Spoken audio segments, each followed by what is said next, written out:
లోకశ్రేయస్సుని దృష్టిలో పెట్టుకుని ప్రపంచమంతా ఆయువు, ఆరోగ్యం, ఆనందం, ఐశ్వర్యం పొందడం కోసం భాగవతంలోని కొన్ని ప్రత్యేక ఘట్టాలని మీకు అందిస్తున్నాం. 2 భాగములుగా కుచేలోపాఖ్యానాన్ని కూడా మీకు అందిస్తున్నాం. అత్యంత పవిత్రమైనది భాగవతంలో శ్రీకృష్ణ చరిత్ర. అందులో కృష్ణుడికి కుచేలుడికి ఉన్న బంధం మరింత పవిత్రమైనది. ఇది దారిద్ర్యం తొలగిస్తుంది, దుఃఖం తొలగిస్తుంది, అనారోగ్యం తొలగిస్తుంది. అంటే ఈ కథ వింటే ఇన్ని ఫలితాలు వస్తాయి, సకల శుభాలు కలుగుతాయి. ఒకప్పుడు ఈ పురాణం వింటున్న పరీక్షిత్తు శ్రీకృష్ణుని మిత్రులు ఎవరైనా ఉన్నారా, వారు కృష్ణుని ద్వారా అనుగ్రహం పొందారా అని అడిగాడు. ఎవరిని? సుఖయోగేంద్రుణ్ణి. వినేవాడు అభిమన్యుని కుమారుడు పరీక్షిత్తు, పరమభక్తుడు, రాజయోగి. చెప్పేవాడు సాక్షాత్తు సుఖయోగి. అందులో భాగంగా అప్పుడు ఆయన కుచేలుడి చరిత్ర చెప్పాడు. అద్భుతమైనది ఈ ఘట్టము అని. అందులో కలియుగం కదండి ఇది. ఎక్కడ చూసినా కష్టాలు, దారిద్ర్యాలు, రోగాలు ఇవే ఎక్కువ ఉంటాయట. కలియుగంలో సుఖం తక్కువ, అశాంతి ఎక్కువ. అటువంటి వాళ్ళకి సుఖశాంతులు కూర్చే పరమ పవిత్ర కథ కుచేలోపాఖ్యానం వినమని చెప్పాడు. ఇవాళ మనం గుజరాత్లో పోరుబందర్ అంటున్నాం కదా. ఈ పోరుబందర్ని పూర్వకాలంలో సుధామపురం అనేవారు. అంటే కుచేలుడి సొంత ఊరది. ద్వారకా నగరానికి ఇంచుమించు ఒక 60-70 కిలోమీటర్ల దూరంలో ఉంటుంది. చాలా గొప్ప స్థలం అది. ఇప్పటికీ కూడా కుచేలుడికి కృష్ణుడికి అక్కడ ఆలయాలు ఉన్నాయి. కుచేలుడు కట్టించిన శ్రీకృష్ణుని ఆలయం పోరుబందర్లో ఉన్నది. ఆలయంలోకి మహాత్మా గాంధీ యొక్క తల్లి రోజు వెళ్ళి పూజ చేసేది, పుతలీబాయి గారు. అంత గొప్ప స్థలం అది. దాన్ని సుధామపురం అని పిలుస్తారు ఇప్పటికి కూడా. అక్కడ పుట్టాడు కుచేలుడు. ఆయన అసలు పేరు సుధాముడు. ఆయన కృష్ణుడు ఇద్దరు కూడా స్నేహితులు. పూర్వం సాందీపని అని ఒక మహానుభావుడు ఉండేవాడు.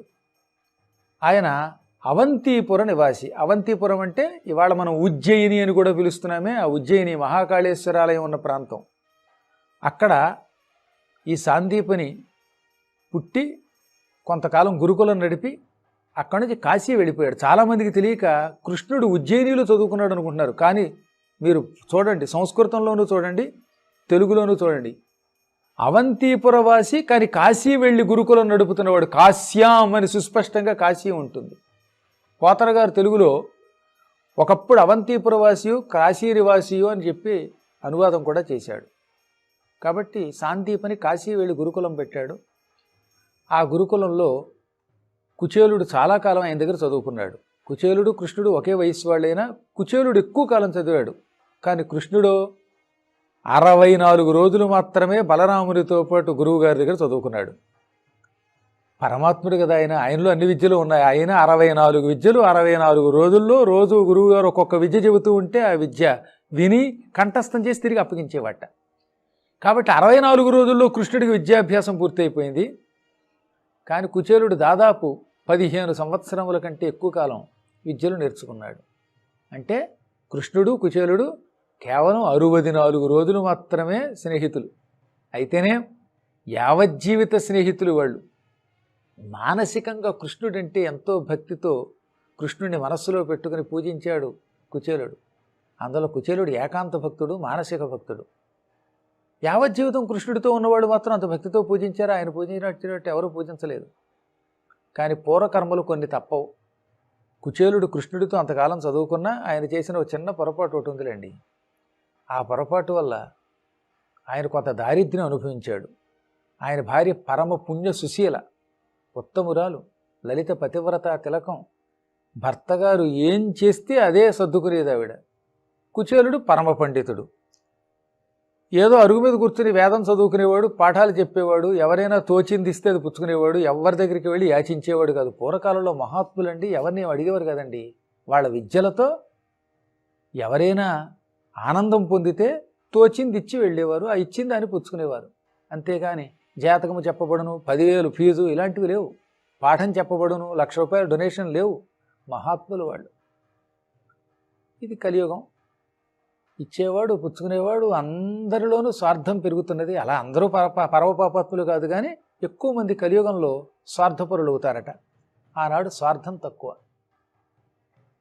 తనంత తాను ఎవడైనా ఏదైనా ఇస్తే ఆ లభించినటువంటి దానిని 10,000గా భావించి జీవితం గడుపుతున్నాడు ఆయన. దుర్భర దారిద్ర్యంతో గడిపాడు. బోలెడు సంతానం ఆయనకి, 16 పిల్లలు. అందులో ఎక్కువగా మగపిల్లల కంటే ఆడపిల్లలు ఎక్కువ ఉన్నారు. వాళ్ళని ఎలా పోషించాడో తెలియదు పాపం. ఆయన భార్య కూడా ఉత్తమురాలని చెప్పాను కదా, ఎప్పుడూ భర్తని ఏమండి ఇది లేదు అని పీడించలేదు. దొడ్లో ఉన్న తోటకూర, బచ్చలి కూర ఇలాంటివి పులుసు కింద కాచి అదే పోసి పిల్లల్ని పోషించింది. ఎంతకాలం అలా జరుగుతుంది మరి? ఒకసారి ఏం జరిగింది, పిల్లలు దొడ్లో ఉన్న అరటి ఆకులు కోసుకొచ్చి ఆకులు చేత్తో పుచ్చుకొని అవే కంచాల కిందలా పట్టుకుని, అమ్మ 2-3 రోజుల నుంచి తిండి లేక మాడిపోతున్నామే, ఆకలి వేస్తోంది, ఎక్కువ వద్దు, ఇంత అన్నం పెట్టు, ఒక పట్టెడు అన్నం పెడితే అదే తిని మేమంతా ప్రాణం నిలబెట్టుకుంటాం, ఆకలి తట్టుకోలేకపోతున్నాం అని ఏడ్చారు పాపం. అప్పుడు మాత్రం కుచేలుడి భార్య గిజగిజలాడిపోయింది. మీకు ముందే చెప్పాను, ఆయన అసలు పేరు సుధాముడైనా కుచేలుడిని పేరు ఎందుకు వచ్చిందంటే ఆయన చేలము అంటే వస్త్రం. చిరిగిపోయిన, జీర్ణమైపోయిన, పాడైపోయిన గుడ్డ కట్టుకోవడం వల్ల కుచేలహ, చెడ్డ వస్త్రం కట్టుకున్నవాడని ఆయన పేరు వచ్చింది. పాడైపోయిన, చిల్లులు పడిపోయిన వస్త్రం ధరించుకున్నాడు అనమాట. ఆయన ధరించి ఉన్నాడు కనుక కుచేలుడయ్యాడు. అటువంటి ఆయనతో భార్య, ఏమండి మనమంటే పెద్దవాళ్ళని తిండి లేక మలమలవాడు ఏదో రకంగా చచ్చిపోతాం, కానీ పిల్లలు చూసారా పాపం, బుల్లి బుల్లి పిల్లలు ఆకలికి మాడిపోతున్నారు, అమ్మా ఇంత అన్నం పెట్టమంటే అన్నం పెట్టలేకపోతున్నాను. తల్లికి ఎప్పుడు దుఃఖం కలుగుతుందో తెలిసినా, పిల్లలు అన్నమో రామచంద్ర అని ఏడుస్తున్నప్పుడు, అన్నం పెట్టలేనప్పుడు ఆ అన్నం పెట్టు అనే మాట చెవిలో సూదిగుచ్చినట్టు అయిపోతుందిట. ఆకలి ఆకలి అని పిల్లలు అంటూ ఉంటే ఒక్కొక్క మాట ఒక్కొక్క సూది అయి చెవుల్లో పొడుచుకుని తల్లి చాలా బాధపడుతుంది. అందువల్ల పిల్లలు ఏమన్నా తట్టుకుంటుంది, కానీ ఆకలి అన్నం లేదా అని ఏడిస్తే మాత్రం తల్లి తట్టుకోలేదు. మన పేదరికం అంతకంతకీ పెరిగిపోతున్నది, మనల్ని చుట్టుముట్టుతోంది. ఈ పేదరికం నుంచి బయటపడడానికి నువ్వు ఏ ఉపాయం ఆలోచించకుండా ఎప్పుడు అరుగు మీద నీ అంతటి నువ్వు కూర్చొని ఏదో చదువుకుపోతే ఎలాగా అన్నది మొదటిసారిగా. అప్పుడప్పుడు భార్య అలాగా భర్తకి ధర్మం, న్యాయం, కుటుంబ పోషణకి సంబంధించి ఇది చెప్పాలి, చెప్పకపోతే దిక్కుమాల భర్త వెండు. మరి కుచేలుడు ఎంతో గొప్పవాడే, కానీ భార్య ఒక సూచన చేయకపోతే ఆయన కృష్ణుడి దగ్గరికి వెళ్ళేవాడు కాదు, ఇంత అద్భుతమైన కథ జరిగేది కాదు. అదే జరగకపోతే మనకి ఇవాళ ఆనందం ప్రసాదించి శాంతి సంపద ఇచ్చేటువంటి కథే బయటకు వచ్చేది కాదు. అందుకే ఆవిడేమంది, ఈ పేదరికం నుంచి బయటపడేందుకు ఆలోచన చెయ్యరా, నాకు ఒక ఆలోచన ఉన్నది, నేను చెప్పినట్టు చేస్తే మంచిది అన్నగా. ఏమిటన్నాడు ఆయన, నీ బాల్యమిత్రుడు కృష్ణుడిని చెప్పావు, మీరిద్దరూ 64 దినములు కాశీలో ఒక గురువు దగ్గర చదువుకున్నారు, కృష్ణుడు నా దైవం నా మిత్రుడని చాలా పర్యాయాలు అన్నావు నువ్వు. ఆ బాల్యసఖుడైన పరమాత్ముడు కృష్ణుడి దగ్గరికి వెళ్ళు, ఆయన పరమాత్మ కరుణామూర్తి. ఆయన దగ్గరికి వెళితే దారిద్ర్యము అనే కటిక చీకటిలో నుంచి మనం బయటపడతాం. కృష్ణుడి కృప సూర్యకాంతి, శ్రీకృష్ణుడి యొక్క కరుణ అనే సూర్యకాంతితో దారిద్ర్యం అనే చీకటి తొలగుతుంది. మీరు ఎప్పుడైనా చూడండి, సూర్యుడు ఉదయించగానే ఆ కాంతి వల్ల ఏమవుతుంది, చీకటి ఎగిరిపోతుంది, తొలగిపోతుంది. శ్రీకృష్ణుడి దర్శనం చేసుకో, ఆయన కరుణిస్తాడు. ఆ కరుణయే సూర్యకాంతి. మన దారిద్ర్యం కటిక చీకటి, ఈ చీకటి తొలగిపోతుంది. అంటే కృష్ణానుగ్రహం ఉంటే దారిద్ర్యం తొలగిపోతుంది. వెళ్ళమనగానే చాలా మంచి మాట చెప్పావు, ఇలా ఉండాలి భార్య అంటే, ఆ పిచ్చి పని ఈ పిచ్చి పని చేయమనకుండా పరమాత్ముడైన కృష్ణుడిని దర్శనం చేసుకుంటే మనం బాగుపడతామని చెప్పిన మాట చాలా మంచి మాట, నేను నీకు రుణపడి ఉంటాను. కానీ అన్నాడు. ఏమిటి కానీ? అసలు ఇంట్లో కానీ ఉంటే కదా, కానీ ఉంటే ఈ కష్టాలు ఎందుకు వస్తాయి? ఏమిటన్నది ఆవిడ. మిత్రుడిని, భగవంతుడిని, గురువుని, రాజును, రోగిని, చిన్నపిల్లాడిని, చంటి పిల్లల్ని చూడడానికి వెళ్ళేటప్పుడు అనమాట, వీళ్ళందరినీ చూడడానికి వెళ్ళేటప్పుడు ఏదో ఒక కానుక పట్టుకెళ్ళాలట. అందుకే చిన్నపిల్లల దగ్గరికి ఒట్టి చేత్తు వెళ్ళకుండా వాళ్ళకి ఏదో ఇవ్వాలి, ఓ బొమ్మో ఓ బొట్టో ఏదో ఒకటి. రోగుల దగ్గరికి వెళ్ళేటప్పుడు ఓ పండు ఇవ్వాలి. గురువుల దగ్గరికి వస్తే నమస్కరించి ఏదో తోచిన దక్షిణ ఇవ్వాలి. భగవంతుడి ఆలయానికి వెళ్ళినప్పుడు ఊరికే దండం పెట్టుకోవడానికి కాకుండా ఏదో దక్షిణ వెయ్యాలి. మిత్రుడి దగ్గరికి వెళ్ళినప్పుడు ఏదన్నా ఇవ్వాలి. ఇవన్నీ నియమాలు. పైగా కృష్ణుడు దైవం, మిత్రుడు, ప్రభువు, ఒకటి కాదు, సమస్త లోకాలకి గురువు, జగద్గురువు. పైగా కృష్ణం వందే జగద్గురుమని లోకమంతా ఆయన్ని స్తుతిస్తోంది. ఆయన దగ్గరికి వెళ్ళేటప్పుడు కానుక పట్టుకెళ్లకుండా ఎలా పెడతాం అనగా ఆవిడ ఆలోచించింది. ఇంట్లో ఏమన్నా ఉంటే కదా, ఏదైనా ఉంటే పిల్లలు తినేవారుగా పాపం. అందుకని ఏమన్నారు భాగవతంలో, యాచిత్వా చతురో ముష్టీన్ విప్రాన్ పృథుక తండులాన్. వెంటనే పక్క వాళ్ళ ఇళ్ళకి వెళ్ళి, ఆ పక్కన ఇంకా చాలామంది విప్రులు ఉన్నారు, వాళ్ళ ఇంటికి వెళ్ళి 4 గుప్పెళ్ళు, గుప్పెడు అంటే ఇదనమాట ఒక పిడికెడు, 4 పిడికెళ్ళు అటుకులు యాచించి అడిగి తీసుకొచ్చింది. ఏమండి, కుచేలుడి భార్య ఎవరిని అడగరు కదా, ఇవాళ ఎందుకు అడిగింది ఆవిడ అని మనలాంటి వాళ్ళకి అనుమానం రావచ్చు. తమ కోసం అయితే వాళ్ళు ఎప్పుడు ఎవరిని అడగరు, కానీ భగవంతుడి కోసం వాళ్ళు అడిగారు. భగవంతుని ఆలయం కడుతున్నప్పుడు డొనేషన్ తీసుకోవచ్చు, నీ కోసం తీసుకోకూడదు. భగవంతుని నిమిత్తం మంచి పని కోసం యాచించవచ్చు. అందువల్లే మొట్టమొదటిసారిగా కృష్ణుడి కోసం ఆవిడ 4 గుప్పిళ్ళు అటుకులు యాచించి తెచ్చింది. ఈ అటుకులు మూట కడదామంటే ఇంట్లో మూట కట్టడానికి ఒక గుడ్డ లేదు, ఒక డబ్బా లేదు, ఏమీ లేవు. ఎలా? భర్త గారు పైన ఒక కండువ వేసుకున్నట్ట. ఆ కండువ చిరుగులు పడి పాడైపోయింది కాబట్టి ఆయన కుచేలుడు అని చెప్పాం కదా మీకు. ఆ కండువాని మడతలు 4 మడతలు వేసి, ఆ మడతలు ఎక్కువ వేయటం వల్ల చిరుగులు కిందకి రావు గనక అందులో మూట కట్టింది టండోయ్. ఎంత దరిద్రంలో ఉన్నారు చూసారా పాపం, వాళ్ళు దారిద్ర్యంలో ఉన్నారు. భర్త శిథిల వస్త్రంబు కొంగున పృథుక తండులముల నొక కొన్ని ముడిచి నెయ్యమున పంపే అని భాగవతంలో పోతన గారు అనువాదంలో చెప్పారు. భర్త గారి పై వస్త్రం కొంగుందే, ఆ కొంగు శిథిలమైపోతే ఆ శిథిల వస్త్రాన్ని అలా మడతలు వేసి కిందకి కారకుండా చేసి జాగ్రత్తగా మూట కట్టి ఈ 4 పిడికిళ్ళు అటుకులు ఆ మూట భుజం మీద వేసి ఇక వెళ్ళిరాంది. పాపం ఈ మూట భుజం మీద వేసుకుని నడుచుకుంటూ బయలుదేరాడు ఆయన. వెడుతున్నప్పుడు దారిలో అనుమానం వచ్చింది. అసలు నేను ద్వారకా నగరానికి అంత దూరం నడిచి ఎలా వెళ్ళగలను? వెడితే మాత్రం కృష్ణుడి దర్శనం అవుతుందా? ద్వారకా నగరం బునేరీతి జొత్తునో భాసురాంతఃపురవాసి అయిన పొండరీకాక్షు నఖిలేసు నిబ్బంగి దర్శింతు తద్వారపాలు రెక్కడి విప్రుడవు ఎందుకు విచ్చేసితివని అడిగినా.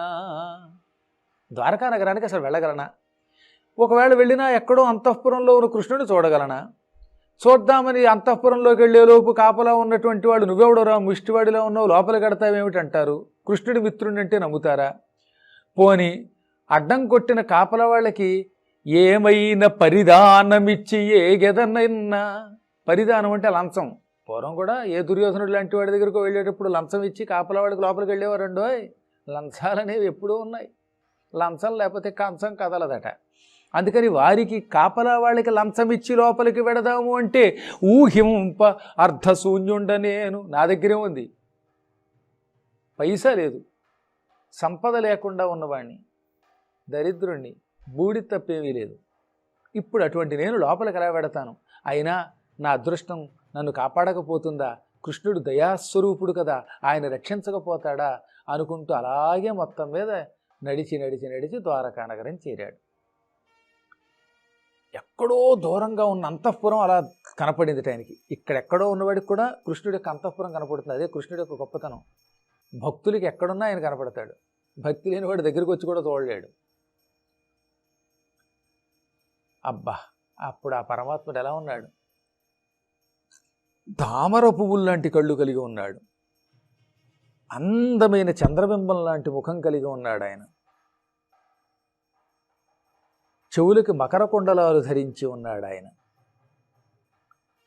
ఇక సంపెంగ మొగ్గలా ఉంది ముక్కు, ఉందా లేదా అనిపిస్తున్నది. సింహమధ్యమం అన్నమాట, సింహం నడుము వంటి నడుపు. మకర కుండల సద్భూషు మంజుభాషు నిరుపమాకారు దుగ్ధ సాగర విహారు భూరి గుణసాంద్రు యదుకులాంబోధి చంద్రు విష్ణు రోచిష్ణు జిష్ణు సహిష్ణు కృష్ణు. చెవులకు మకర కుండలాలు ధరించాడు. ఆయన మాట్లాడితే అద్భుతంగా ఉంటుంది, మధురంగా ఉంటుంది. ఆయన మాట్లాడితే ఎలా ఉంటుందండి? పరమాత్మని మాటలు సంగీత ధ్వని కంటే కూడా బాగుంటాయి. ఇక ఆకారం ఏ ఆకారంతో పోల్చలేం, అంటే ఆయనకు ఆయనే సాటి, ఆయన సౌందర్యం ఆయనతోటే పోల్చాలి తప్ప ఇంకోటితో పోల్చలేం.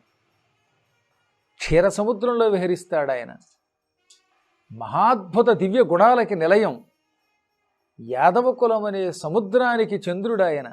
అటువంటి విష్ణువు సర్వవ్యాపకుడు, మహాకాంతిస్వరూపుడు, జయం తప్ప అపజయం ఎరగడు గనక జిష్ణువు అన్నారు, సహనగుణం కలిగిన వాడు గనక సహిష్ణుడు అన్నారు. అటువంటి కృష్ణుడిని చూచి దగ్గరికి వెళ్ళేలోపే కృష్ణుడు దూరం నుంచే చూచాడండోయ్.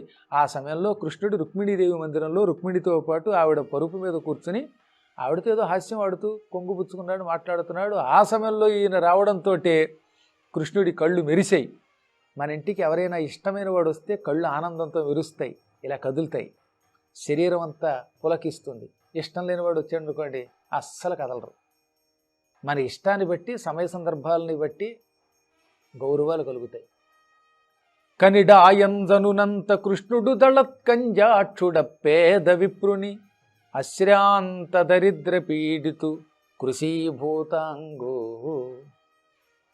కృషీభూతాంగు జీర్ణాంబరున్ ఘనతృష్ణాతుర చిత్తు హాస్య నిలయున్ ఖండోత్తరీయున్ కుచేలుని అల్లంత నజూచి సంభ్రమ విలోలుండై దిగన్ కల్పమున్. కృష్ణుడిని చూచి కృష్ణుడి దగ్గరికి అంతఃపురంలోకి వెళ్ళేలోపే ఆ పరమాత్ముడు దళత్కంజాక్షుడు. రెండు అర్థాలు ఇక్కడ. వికసించిన తామర పువ్వు రేకుల్లో ఉన్నాయి ఆయన కళ్ళు. రెండోది కదులుతున్న తామర పువ్వులు. మన కళ్ళు కదులుతున్న తామర పువ్వులు ఎప్పుడవుతాయి? నాకెవరో ఒక మిత్రుడు, పాతకాలపు మిత్రుడు ఎదురొచ్చాడండి, మా ఇంటికి వచ్చాడు రాక. అతడంటే నాకు ఇష్టం అనుకోండి, వచ్చావా అని ఇలా కళ్ళు కదుపుతాం ఆనందంతో. లేకపోతే వచ్చావా అని ఎందుకు పనికి రాకుండా కళ్ళులో కాంతి లేకుండా కూర్చుంటాం. శ్రీకృష్ణుడి యొక్క కళ్ళు వికసించిన తామర పువ్వులై, కదిలిన తామర పువ్వులై కనపడ్డాయి. అంటే కృష్ణుడికి కుచేలుడు అంటే ఎంత ఇష్టం ఆలోచించండి. ఆ పేదవాణ్ణి, దారిద్ర్యంతో పీడింపబడుతున్నవాణ్ణి, దారిద్ర్యం వల్ల తిండి లేక చిక్కిపోయాడు, ఆయన బక్క చిక్కిపోయాడు, చిరిగిపోయిన పాడైపోయిన బట్ట కట్టుకున్నవాడు, దాహంతో గజగజలాడిపోతున్నాడు. అతను చూస్తే అందరూ నవ్వుకుంటారన్నమాట. అటువంటి వాణ్ణి, తెగిపోయిన వస్త్రం అంటే సగం వస్త్రం కత్తిరించేశారు, అటువంటి వాణ్ణి చూచి, ముక్కలైపోయిన పేలికలైపోయిన ఉత్తరీయం కలిగిన వాడిని చూచి కుచేలుని చూడడంతో సంభ్రమంతో టక్కన లేచిపోయాడు కృష్ణుడు. అందుకే పరమాత్మ అన్నారు, మిత్రుడు ఎంత పేదవాడైనా ఆ మిత్రుడు కదా. అందువల్ల వెంటనే రుక్మిణీదేవితో ఆటలు ఆపేసి ఆ పరుపు మీద నుంచి దిగి ఎదురుగుండా వెళ్ళి గాఢంగా కౌగిలించుకున్నాడు.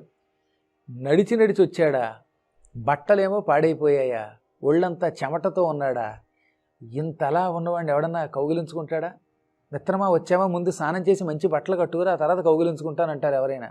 అలా అంటే సామాన్య మానవులం అవుతాం. కానీ ఆయన పరమాత్మ, ఆయనకి అసహ్యం ఏమిటి, అన్నీ సహిస్తాడు ఆయన. ఆ చెమటతో పాడైపోయిన పీలిక గుడ్డలతో అసహ్యంగా ఉన్న చెమట కంపుతో ఉన్నటువంటి మిత్రుడి దగ్గరికి తీసుకుని గాఢంగా కౌగిలించుకుని, మిత్రమా ఎన్నాళ్ళయింది నిన్ను చూచి వచ్చావా అని తీసుకొచ్చి అలా ఉన్నవాడిని ఉన్నట్టే స్నానం కూడా చేయకుండా పరుపు మీద కూర్చోబెట్టాడు. ఆ పరుపు మీద కూర్చుంటే ఈ చెమటగా పరుపు అంతా కంపు అయిపోతుంది దానికి. రుక్మిణీదేవితో శయనించే దివ్యమైన పానుపది, ఆ పానుపు మీద మిత్రుడిని కూర్చోబెట్టాడు. ఒళ్ళంతా గంధం పూశాడు. అందరినీ పిలిచి విసిరికర్ర విసరమన్నాడు పరిచారికల్ని. ఆ తర్వాత రుక్మిణీదేవిని బంగారపు పళ్ళెం తెమ్మంటే అలా సైగతో ఒకటి పళ్ళెం తెచ్చింది. ఆ బంగారపు పళ్ళెంలో మిత్రుడి కాళ్ళు పెట్టి స్వయముగా రుక్మిణి నీళ్లు పోస్తూ ఉంటే తాను కాళ్ళు కడిగట్ట. ఆహా, ఏం ఘట్టం అండి ఇది. ఆదిలక్ష్మి జగన్మాత రుక్మిణి అంటే ఆవిడ బంగారపు చెంబుతో నీళ్లు పోస్తోంది. ఆ నీళ్లతో కృష్ణ పరమాత్ముడు కుచేరుడి కాళ్ళు కడిగాడు. ఆ కుచేరుడు ఏ జన్మలో ఏ పుణ్యం చేసుకున్నాడు. కృష్ణ కృష్ణ అని నిరంతరం స్తుతించి ఆయన కథలే తలుచుకున్నాడు ఎప్పుడు. ఆ పుణ్యం వల్ల కాళ్ళు ఆయన కడిగి ఆ నీళ్లు నెత్తిమీద చల్లుకున్నట్ట. శ్రీకృష్ణుడి పాదాల నుండి గంగ పుట్టింది, ఆ గంగ నెత్తిమీద చల్లుకుంటాం మనం. భగవంతుడి పాదాలు కడగ్గా వచ్చిన నీళ్లు శిరస్సున చల్లుకోవాలని అందరూ అనుకుంటే భగవంతుడు భక్తుడి కాళ్ళు కడిగి ఆ నీళ్లు శిరస్సున చల్లుకున్నాడు. అందుకే ఆయన భగవంతుడు అన్నారు. ఆ తర్వాత గోవు దానమిచ్చాడు, పిలకలో పువ్వు పెట్టాడు. పూర్వం ఇంటికి వచ్చిన వాళ్ళకి పిలకలో పువ్వు పెట్టేవారు, ఇప్పుడు చెవుల్లో పువ్వులు పెడుతున్నారులేండి. ఆ తర్వాత మిత్రుడి చేతిలోకి తీసుకునే, మిత్రమా ఆ రోజుల్లో గురువు గారి దగ్గర మన ఇద్దరం కలిసి చదువుకున్న రోజులు గుర్తున్నాయా?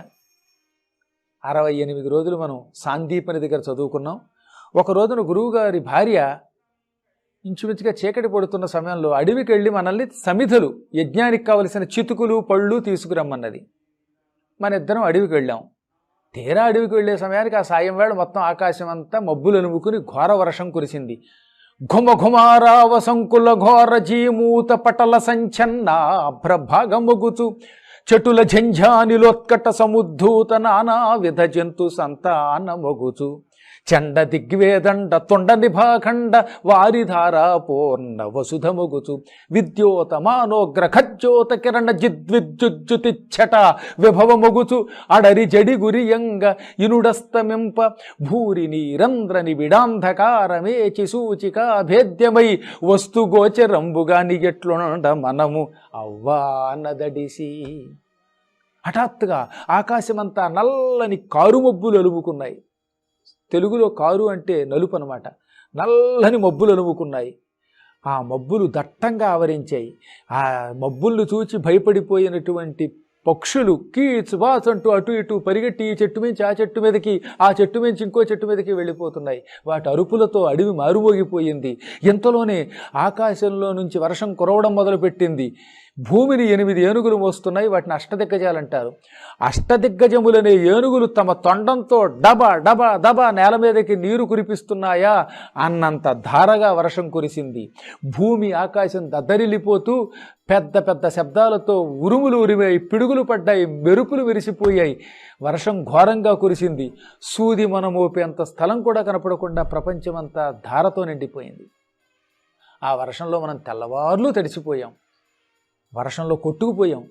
రాత్రంతా నీళ్లలో వణికిపోయాం. పాపం గురువుగారికి తెలిసి తెల్లవారుజామున వచ్చి, అయ్యయ్యో పిల్లలారా, నా కోసం వర్షంలో తడిసిపోయారా, ఎంత పని చేశారు, మీరు మంచి ఉపకారం చేశారు నాకు. ఇక మీదట మీకు విస్ఫుట ధనబంధుధార బహుపుత్ర జయ విభూతి జయాయురున్నతులు కలుగ్గాక అన్నాడు. ఎంత గొప్ప మాట అండి ఇది. కృష్ణుడు ఈ కథ అంతా ఎందుకు చెప్పాడు? ఆనాడు మనం చేసిన సేవకి మెచ్చుకుని గురువుగారు నా కోసం వర్షంలో ఇంత బాధపడ్డారు కనుక ఇక మీదట మీకు ధనం వచ్చుగాక, బంధువులు, భార్య, పిల్లలు, జయం, ఐశ్వర్యం లభించాలని దీవించాడు. గుర్తుందా అన్నాడు కృష్ణుడు. ఈ కృష్ణుడు ఈ దేవని ఎందుకు తీసుకొచ్చాడో ఈ కథ వెనకాతలో ఉన్న నిగూఢార్థము విశేషాలు రాబోయే భాగంలో తెలుసుకుందాం. 2వ భాగంతో కుచేలోపాఖ్యానం పూర్తవుతుంది. ఈ కష్టకాలంలో రోగాల నుంచి బయటపడి సంపదలు అందరూ పొంది ఆరోగ్యంతో ఉండడానికి వీలు